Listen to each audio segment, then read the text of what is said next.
Ukrainian forces are shifting to offensive actions in some areas, the country's Deputy Defense Minister Hanna Malyar has said. Ukrainian military sources told the BBC that a series of small-scale armoured offensive operations are underway. They did not say whether this was the start of Ukraine's long-awaited full-scale counter-offensive. Earlier, Russia's defense ministry said it thwarted a major Ukrainian attack in Donetsk. Malyar described the eastern city of Bakhmut as the epicenter of hostilities, and claimed Russian forces were on the defense there as well as in the south.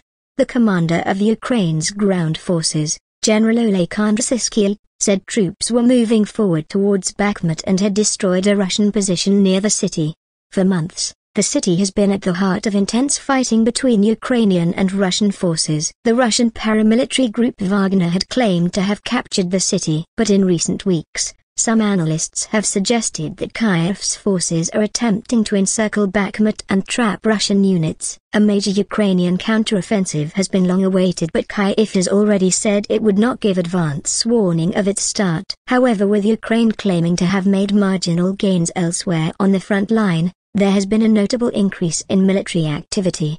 The latest reports are therefore being seen as a fresh sign that the expected Ukrainian push may have begun. The Russian Defense Ministry said Ukraine had also launched the large-scale offensive in the Donetsk region on Sunday using 6 mechanized and 2 tank battalions.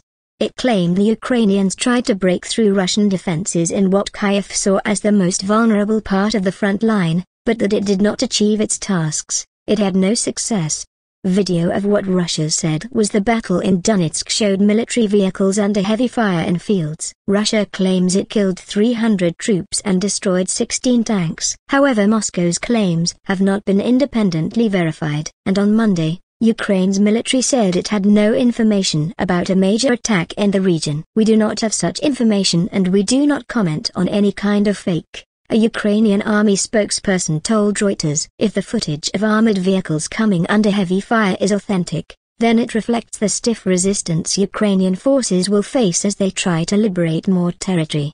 And if it is not what it seems, it is still an attempt by Moscow to take control of the narrative. There has been a significant increase in Ukrainian messaging on when and how their counteroffensive could take shape. Ukraine has been planning such a move for months, but it has wanted as much time as possible to train troops and to receive military equipment from Western allies. Officials in Kyiv have warned against public speculation over the offensive, saying it could help the enemy. Plans love silence. There will be no announcement of the start, the defense ministry said in a video posted to Telegram on Sunday. Its footage featured masked and well-armed troops holding their fingers against their lips. It will take Ukraine time to achieve its goal of liberating territory taken by Russia as far back as 9 years ago. And Moscow has had time to prepare. It means if Ukraine is able to mount a counter-offensive, it is going to take a while. Much is at stake because the government in Kyiv needs to show the people of Ukraine, and Western allies, that it can break through Russian lines,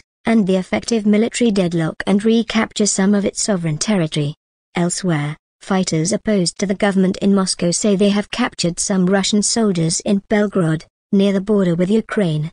The claim was made by the Liberty of Russia Legion, FRL, which described the announcement as a joint statement with the Russian Volunteer Corps, RDK.